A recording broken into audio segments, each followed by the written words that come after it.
There are many types of women who express themselves in different ways.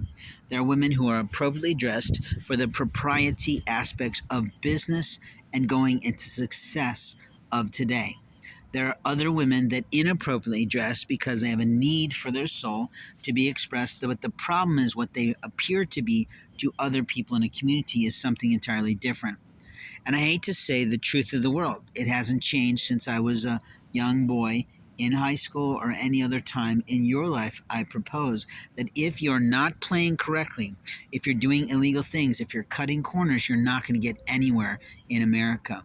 The liars of a community have stolen my cell phone. And the liars of the community thought they'd put their hands in my bags and take things. The liars of a community put their hands in my pocket and stole little mirrors I had picked out for one of my girlfriend's cute as a button kids. But the truth is, if they did this while I was sleeping, it's a little immoral that they didn't wake me to tell me. But here's the truth. The liars of a community thought they had the right to keep cutting the beard on my face. And if it is a black crowd of men and women doing this, and we might call it a black attack, then the community at large is at stake.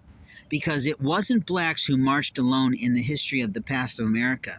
It wasn't them alone who did this. Whites supported the decisions to repopularize America and to literally allow cultural diversity to stand so that anyone could succeed across the land. And we have plenty of people who've come here somewhat immorally, and they came for studentship, much like the vice president's parents, and then for some reason they played themselves into opportunities to stay. How they did that, I cannot say, because generally speaking, the laws haven't changed in a long time for studentship. Your job is to come here, learn our fucking English, and go home with your studies and use it in your own country.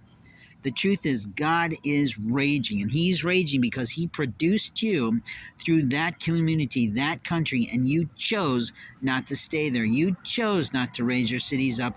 You chose to lie to yourself about where you could replace yourself, and you chose to defy the Lord.